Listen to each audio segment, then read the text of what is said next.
from Wish TV and the All Indiana Podcast Network, this is the Business, Equity, and Opportunities Podcast with Scott Sander. Welcome to the Business, Equity, and Opportunities Podcast. I'm Scott Sander. Today's pod is an exclusive extended edition with extra information and conversation beyond what you saw in our Sunday morning broadcast. Question for you. What happens when you combine the resources of NAWBO Indianapolis, Indie Boss Ladies Magazine, and a new creative hub to empower women entrepreneurs? Let's find the answer.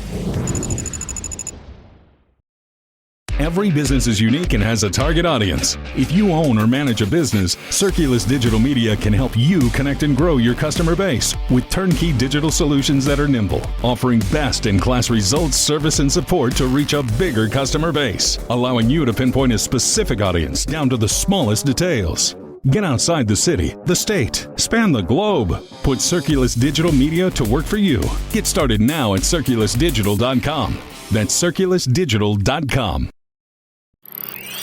I am Dr. Jamyce Curtis Banks. I am the founder and CEO of Whatever It Takes Consulting. My company does organizational development, so that's strategic planning, leadership coaching, conflict resolution, team management, all of those kind of things from a value-based lens. And you actually do a lot of leadership on your own in the community. Let's talk about those connections. I am the president until June 17th of the Indianapolis chapter of the National Association of Women Business Owners. I serve on the executive committee for Dress for Success Indianapolis. I'm an educator by trade, and so I am on the Dean's Advisory Council in the College of Education for Butler University. And then I'm a grandma. That's a sort of service job too. Just how many ways can you enjoy the next generation? I know you've been selected to be part of a very distinguished group of women that are going to be saluted in the Boss Lady magazine. Let's talk about how that came about and your involvement with that. So actually, that came about when I served on a panel with Victoria and listened to her talk about the work that she does with her magazine, highlighting women, but also serving the community. And as I end my term as president, I really wanted to make an impact in the same way that she talked about on that panel. NAWBO Indianapolis will be 28 years old this summer, and we don't really have a historical record of all of the fabulous things that have happened. And so through Victoria's magazine, we can do that. But we also have a foundation, and our foundation helps to support entrepreneurs. We give scholarships annually. It supports our programming. And so the second part of the work with the magazine is to raise money for the foundation. Why is it so important right now that we as women in particular and entrepreneurs and business owners in general get the word out about what's going on in our communities? And it's such a hotbed of support right now for small businesses. Why is this important? I think people don't recognize HR 5050 is only 50 years old. It's only been 50 years that women could actually get a credit card, be financed to own a business. And so I think having the voice, regardless of the time period, always having that voice. As women continue to grow businesses, start businesses, we support the economy in amazing ways that, again, also are not known, right?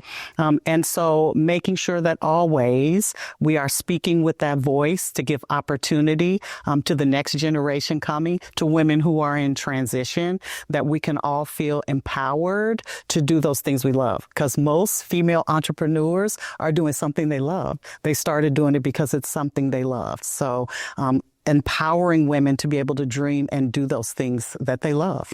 And we reached out to our past presidents, amazing women like Billy Dragoo, Anne Hathaway, Carol Curran, Tammy Butler, who have served in the community, who have grown their businesses, who mentor and reach out and ask them to share their story. Going back to that, how do we empower people to live their dream? We also have a huge amount of programming that we do, and my mantra for my administration has been lift up, show up, speak up. And so we sought out women and programs that we've done that fit in each of those areas. So we have some really amazing stories to tell. I am not a business person by trade. I never thought I'm an educator by trade. I never thought I would own a business.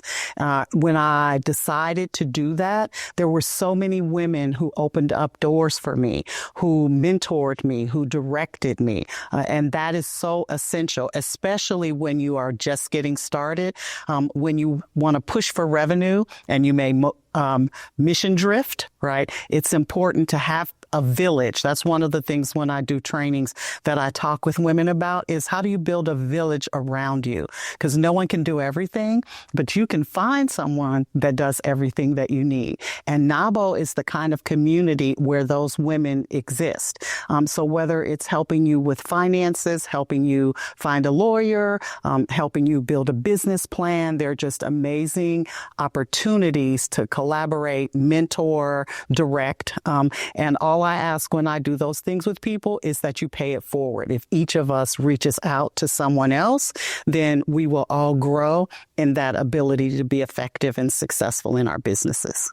Let's turn the clock back a little bit to what your journey was from the beginning to that entrepreneurial spirit and passion that is there. What was the start of that?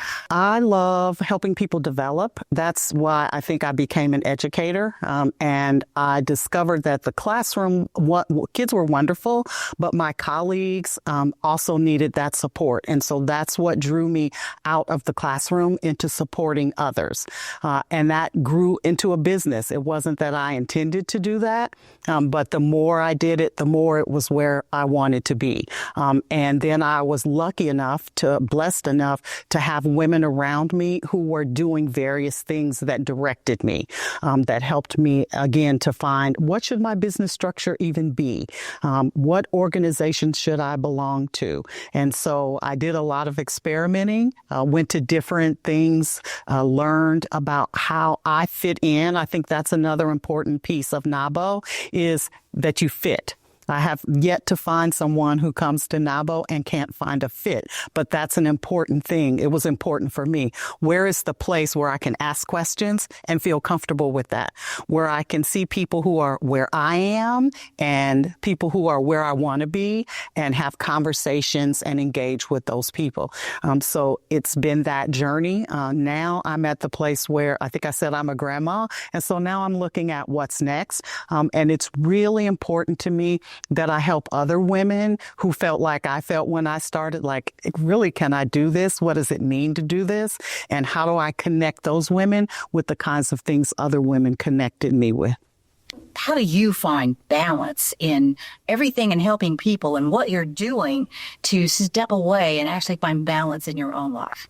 I think that was one of the big challenges of entrepreneurship, especially when you're a solo. You have to put parameters around yourself. That was a hard thing for me, but you have to prioritize. And if you're in business and you don't include yourself in the priorities, you're not going to be very successful, right? But that's also an important part of having a village. I have people in my village who will say, Jamyce, slow down. Jamyce, say no. Right? Because those are really important parts of being healthy. Also, I have 2 sons, right? And who I am as a woman is who they look for in companionship. And so I want them to be able to feel that they can find someone to share their lives with that has balance, right? But if they don't see balance, then hard to look for something that you don't see. So I can't say it happened automatically. I definitely grew into it. And now I'm enjoying being able to decide where my time goes. I think that's another thing about being an entrepreneur. You get to decide where your time goes. But if you don't prioritize well, you can't be a good parent or a good spouse if you can't also balance that with the time you need to give to your business. What gives you right now in this moment the most passion, that warms your heart the most, that keeps you going? Other than my grandbaby? Other than my grandbaby, it is being able to pay that forward. My parents raised us with the saying, to those whom much is given, much is required. And I have been beyond blessed in my life. And so it makes me feel good to be able to share what I can give, building relationships, whatever that may be, with other women, so that they can then, again, do the things that they want to do, to be that model, that opportunity, but also to be frank. I think sometimes people think if you're the mentor, you're going to only say the good things. Oh, this is how wonderful it's going to be. But you have to be honest and transparent about the challenges, right? But be there to be a support. And so that's what makes me feel good at this point in my life, is that there are women who come to me, who want to hear from me, who want to have relationships with me, who want me to help them, because that means I'm making some difference for other people. And so that really at this point is what makes me feel good. Our thanks again to all the contributors who joined us for this episode of the Business Equity and Opportunities podcast. We hope you found it enlightening, useful, and inspiring. You'll find more information about the show on our website, beoshow.com. You can watch Business Equity and Opportunities Sunday mornings at 10 on Wish TV, or live stream it through wishtv.com. Each week we provide 7 full segments with topics ranging from how to get started and how to access capital to the day-to-day running of your business and questions about accounting and bookkeeping. We feature business news and trends and always share a success story from one of our contributors. Join us next time for more insights into the world of small business. Be sure to sign up for our Business Equity and Opportunities newsletter to get even more valuable, up-to-date information.